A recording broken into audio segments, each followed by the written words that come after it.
Hello students, nest academy के YouTube channel पर आपका हार्दिक स्वागत है। इसमें सभी सब्जेक्ट की क्लासेस चल रही हैं। तो इस चैनल पर मैं आपको आज संस्कृत विषय पढ़ाने जा रही हूँ, जिसमें मैं ग्रामर टॉपिक संधि स्टार्ट करूँगी। तो सभी अच्छी तरीके से समझेंगे इसे। सबसे पहले हम देखते हैं कि संधि पद की व्युत्पत्ति कैसे हुई। तो सबसे पहले संधि शब्द की व्युत्पत्ति।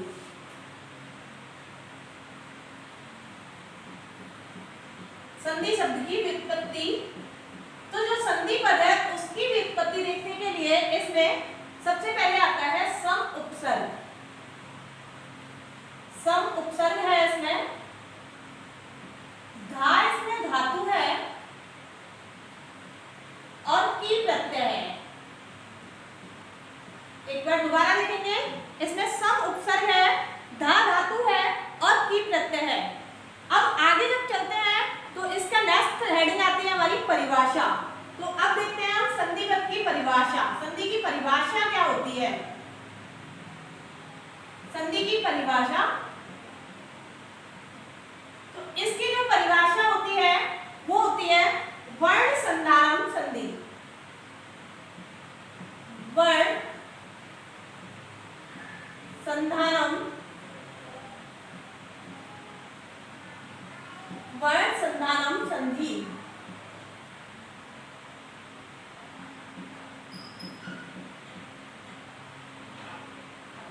अब इसको समझते हैं हम।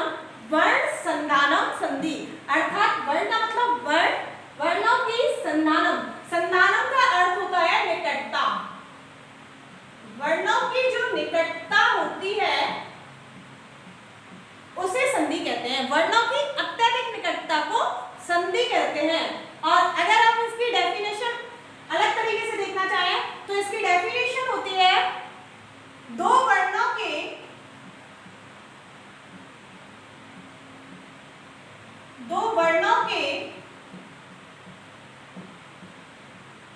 परस्पर मेल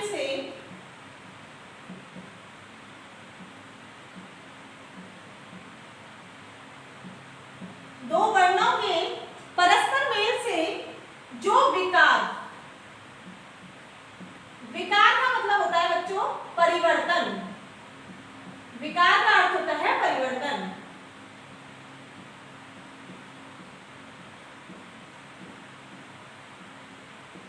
जो विकार उत्पन्न होता है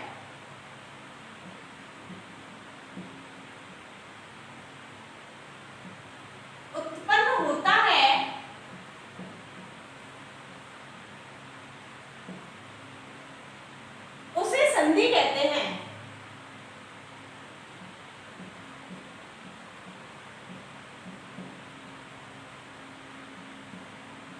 उसे संधि कहते हैं।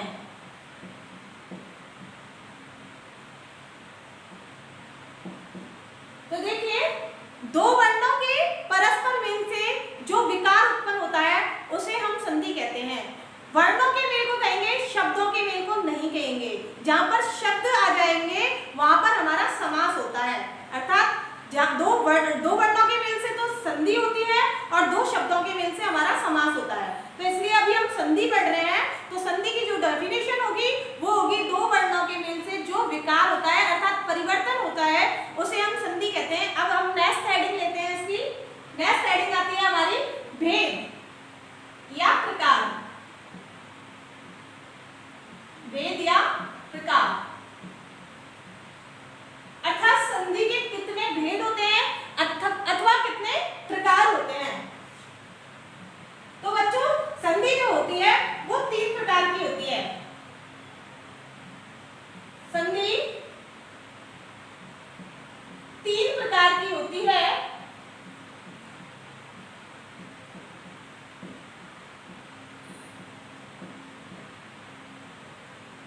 संधि तीन प्रकार की होती है।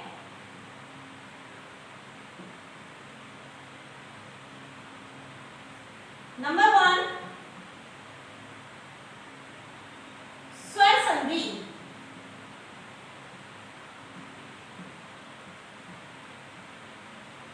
स्वर संधि। नंबर 2 व्यंजन संधि।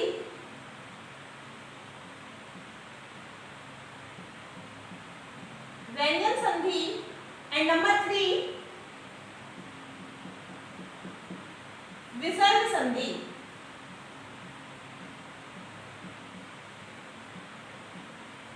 अभी इनके दूसरे नाम भी होते हैं बच्चों, वो भी हम देख लेते हैं क्या क्या होते हैं। स्वर संधि, इसका जो दूसरा नाम होता है संस्कृत में वो होता है अच संधि। स्वर संधि का दूसरा नाम होता है अच संधि। अब बच्चों ये क्वेश्चन आता है कि इसको अच क्यों कहा जाता है। अब देखिए जो हमारे प्रत्याहार एक टॉपिक होता है तो उसमें एक आता है अच प्रत्याहार। तो जो हमारा अच प्रत्याहार होता है उसमें सारे स्वर आते हैं। संस्कृत में जो स्वर होते हैं वो होते हैं हमारे 13। तो 13 की 13 स्वर इस अच प्रत्याहार के अंतर्गत आते हैं, इसलिए इस संधि का नाम अच संधि पड़ा। सेकंड हमारी आती है व्यंजन संधि। तो व्यंजन संधि का जो दूसरा नाम होता है वो होता है हल संधि। हल संधि, हल संधि। अब इसको हल इसी तरीके से जिस प्रकार से स्वर संधि को अच संधि कहा जाता है, इसी तरीके से जो हल प्रत्याहार होता है उसमें सारे हमारे व्यंजन वर्ण आते हैं। और संस्कृत में जो व्यंजन होते हैं वो हमारे होते हैं 33 व्यंजन होते हैं। तो जो 33 के 33 व्यंजन होते हैं वो हमारे हल प्रत्याहार के अंतर्गत आते हैं, इसलिए व्यंजन संधि का दूसरा नाम हमारा हल संधि होता है। एंड थर्ड लास्ट विसर्ग संधि, इसका कोई दूसरा नाम नहीं होता है, इसका केवल चिन्ह होता है। ठीक है बच्चों, यहाँ तक उम्मीद करती हूँ कि समझ में आ गया होगा। आगे अभी आगे बढ़ते हैं हम नेक्स्ट टॉपिक। नेक्स्ट टॉपिक हमारा है स्वर संधि। अब हम स्वर संधि पढ़ेंगे। नंबर 1 है हमारी स्वर संधि।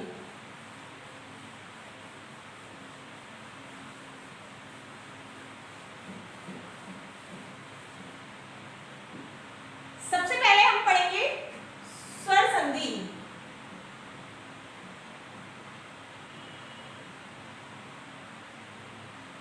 स्वर संधि या अच संधि, कुछ भी बोल सकते हैं इसे। तो इसकी जो परिभाषा होती है स्वर संधि की परिभाषा, तो स्वर संधि की जो परिभाषा होती है वो होती है स्वर का स्वर से मेल होने पर। यानी कि हमारा जो है दो पद होते हैं, पूर्व पद और उत्तर पद। यानी कि एक तो होता है हमारा प्लस से पहले वाला और एक होता है प्लस के बाद वाला। तो दोनों में यानी प्लस से पहले भी स्वर आना चाहिए हमारा और प्लस के बाद में भी स्वर आना चाहिए, तभी हमारी स्वर संधि मानी जाएगी। तो इसकी डेफिनेशन जब हम देखते हैं तो वो होती है स्वर का स्वर से मेल होने पर जो विकार यानी परिवर्तन उत्पन्न होता है उसे हम स्वर संधि कहते हैं। तो डेफिनेशन लिखते हैं हम, स्वर का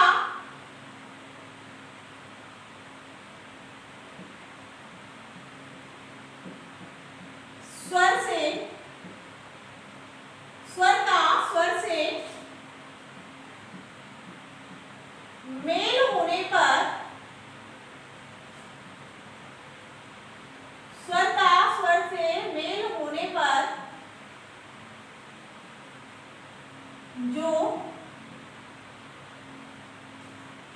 विकार उत्पन्न होता है, विकार यानी परिवर्तन,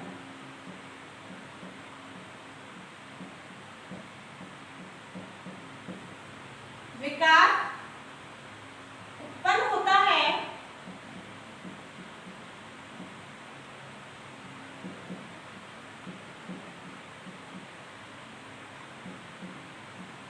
उसे स्वर संधि कहते हैं।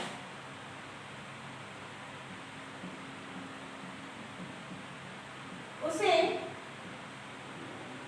स्वर संधि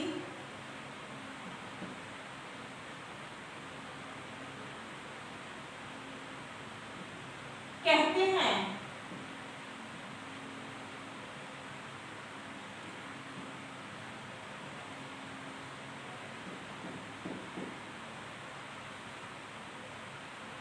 ये हो गई हमारी स्वर संधि की परिभाषा। अभी नेक्स्ट हेडिंग हम लेते हैं स्वर संधि के भेद। स्वर संधि के भेद,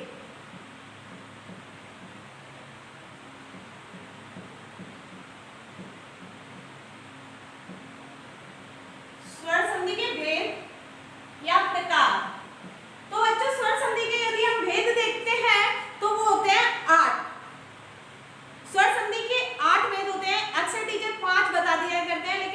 प्रॉपर रूप से जो भेद होते हैं वो टोटल 8 होते हैं। तो लिखेंगे आप, देखते हैं आप स्वर संधि के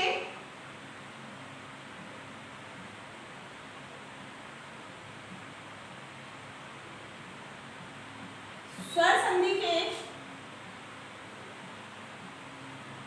8 भेद होते हैं।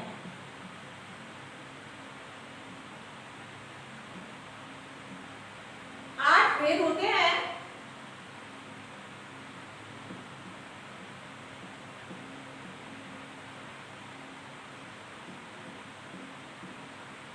अब वो 8 भेद कौन कौन से होते हैं देखेंगे।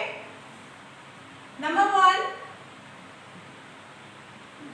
दीर्घ संधि। स्वर संधि में सबसे पहले आती है दीर्घ संधि।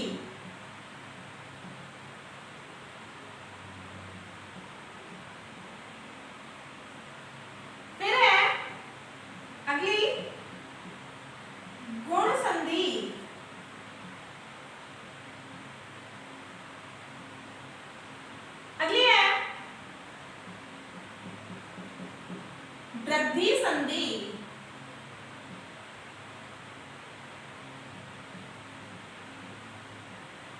वृद्धि संधि। अगली है यण संधि।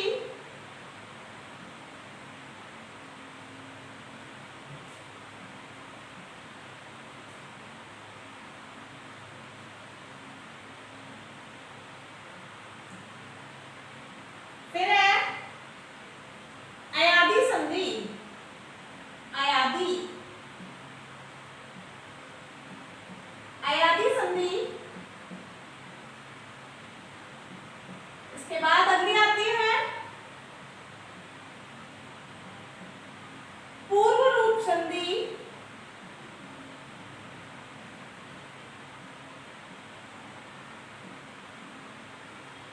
अगली आती है पर रूप संधि।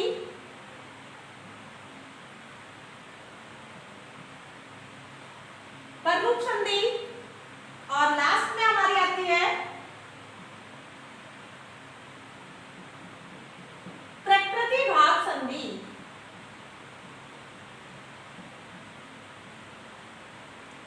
प्रकृति भाव संधि। ये हमारे 8 प्रकार हो जाते हैं इसके। तो एक बार दोबारा सुन लेते हैं। स्वर संधि के 8 भेद होते हैं।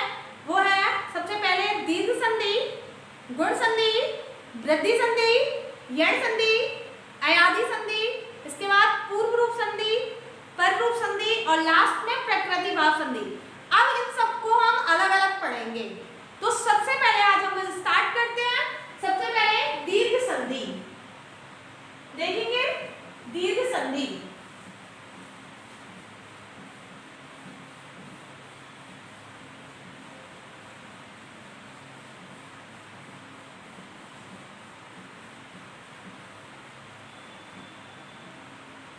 सबसे पहले हम करेंगे दीर्घ संधि।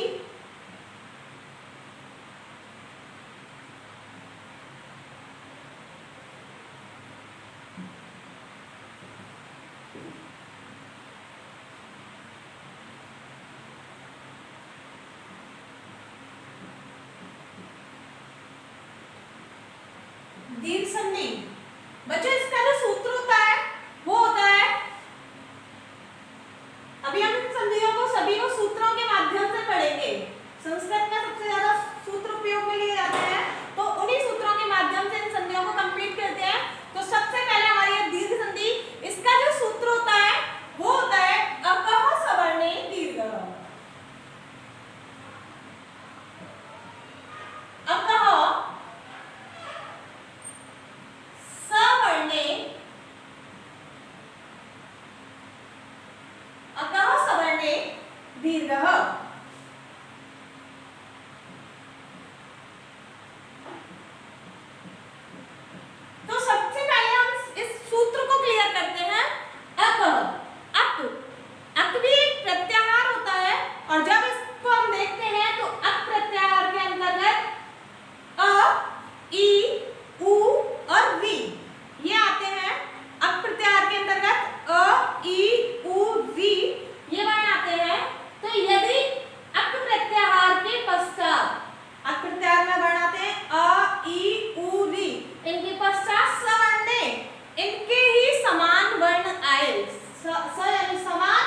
अवर्ण का मतलब वर्ण, वर्ण आए तो उसके दोनों के स्थान पर दीर्घ आदेश हो जाता है।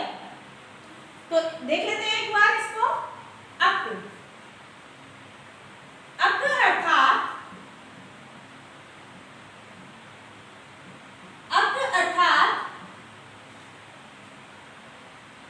अ,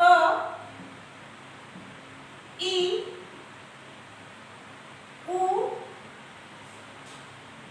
री, अ, ई, उ, री, इनके पश्चात, इन वर्णों के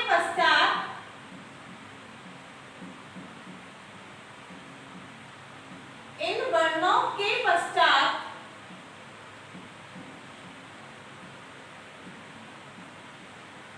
यदि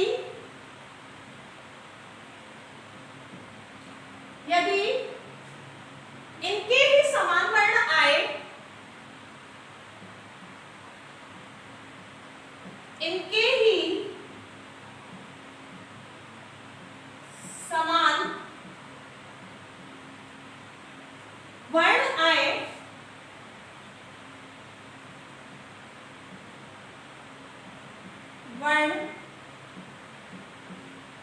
आए, तो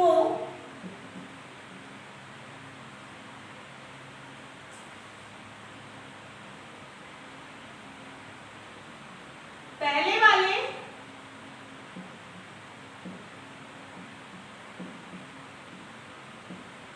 एवं बाद वाले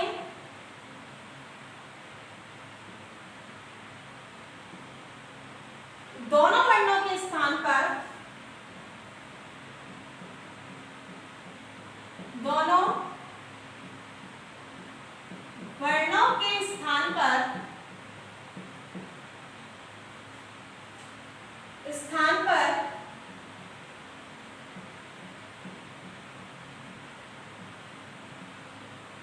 दीर्घ आदेश हो जाता है।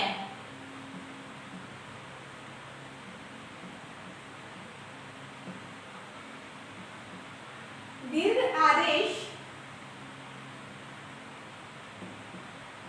हो जाता है।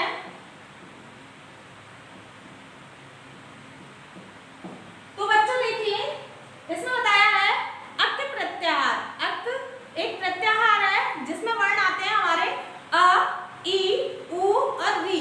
ठीक है, इनके बाद में यदि इनके ही समान वर्ण आते हैं तो यानी प्लस से पहले वाला वर्ण और प्लस के जस्ट बाद वाला वर्ण जो दोनों होते हैं उनके स्थान पर दीर्घ आदेश हो जाता है। तो एक छोटी सी टेबल हम देखते हैं, उससे हमें बहुत अच्छे से समझ में आ जाएगा कि ये किस तरीके से होता है।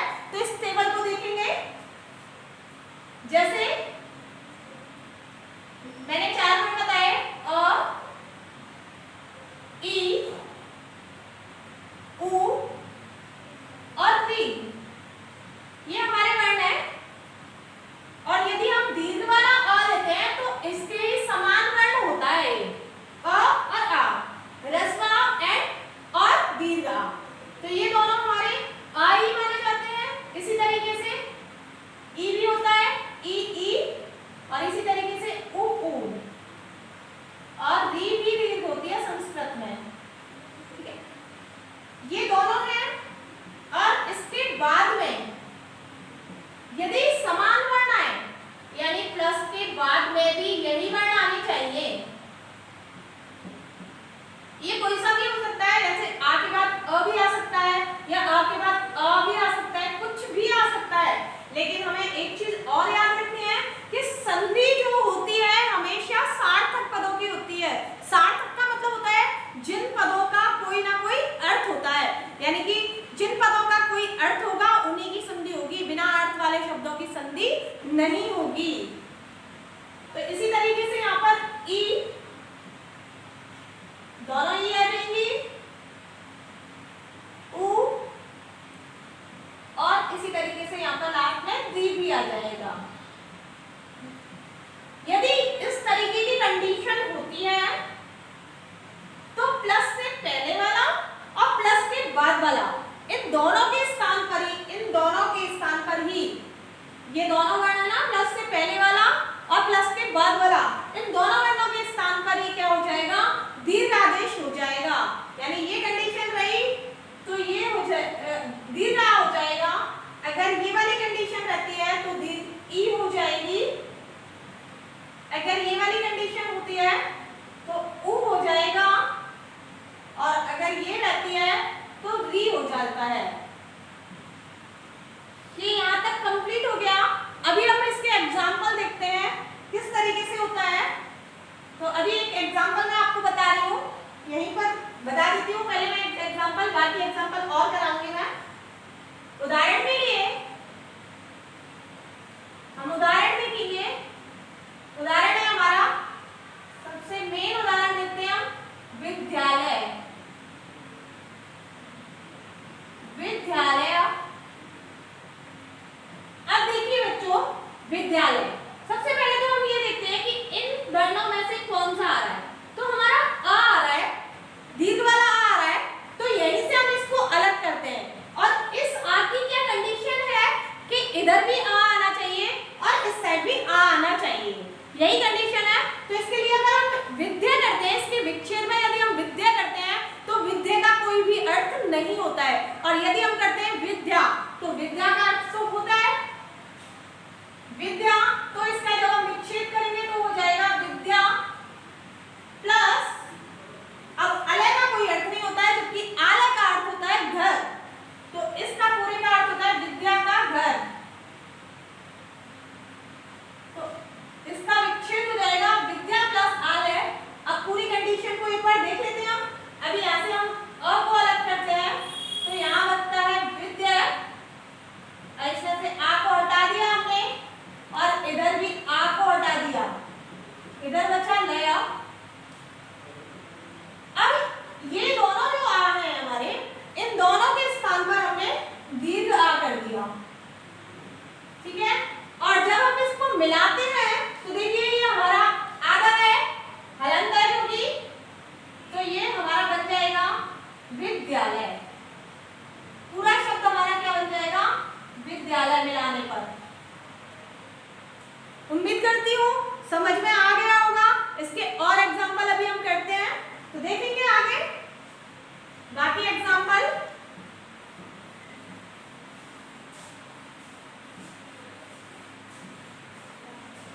इसके और एग्जाम्पल, जैसे नेक्स्ट एग्जाम्पल हम लेते हैं।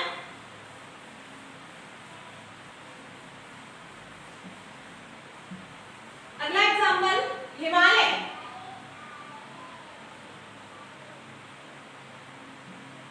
जिस तरीके से हमने विद्यालय का विच्छेद किया था, इसी तरीके से हिमालय है।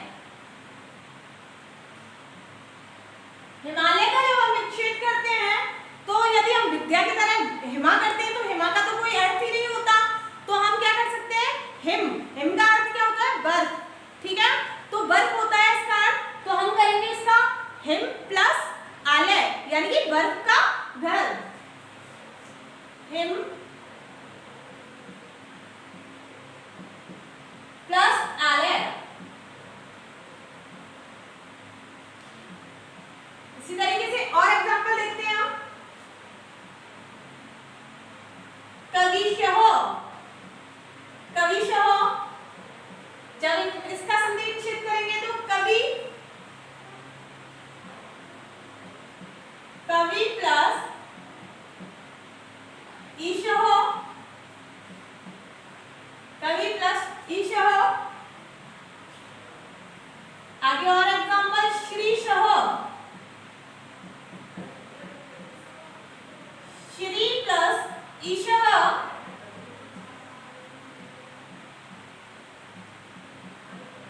रामावतार, रामावतार, रामावतारः। तो जब हम इसका विच्छेद करेंगे, राम प्लस अवतारः, राम प्लस अवतारः।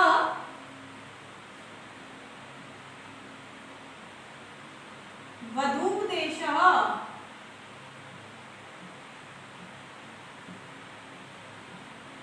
वधूपदेशः।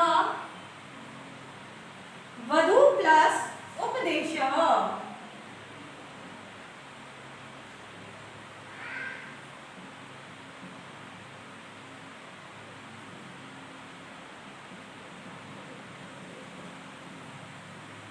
आगे भोक्तृकारः,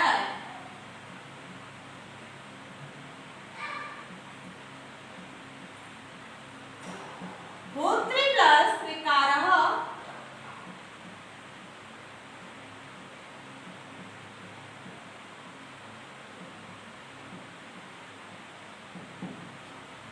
भोक्तृ प्लस त्रिकारः पितॄणां,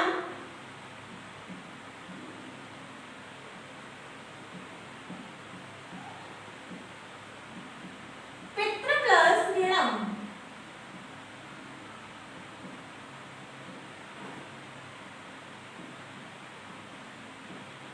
पितृ प्लस ऋणम् कवीन्द्रः,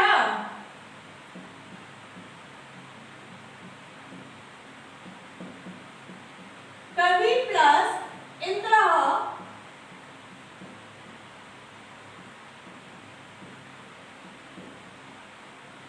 कवि प्लस इंद्र। और भी बहुत एग्जाम्पल होते हैं बच्चों, एग्जाम्पल्स की कोई कमी नहीं होती है, इसलिए मैं इतने ही एग्जाम्पल कराऊंगी। अगर आपको मेरी वीडियो पसंद आई हुई हो तो इसको लाइक और सब्सक्राइब जरूर करें। धन्यवाद।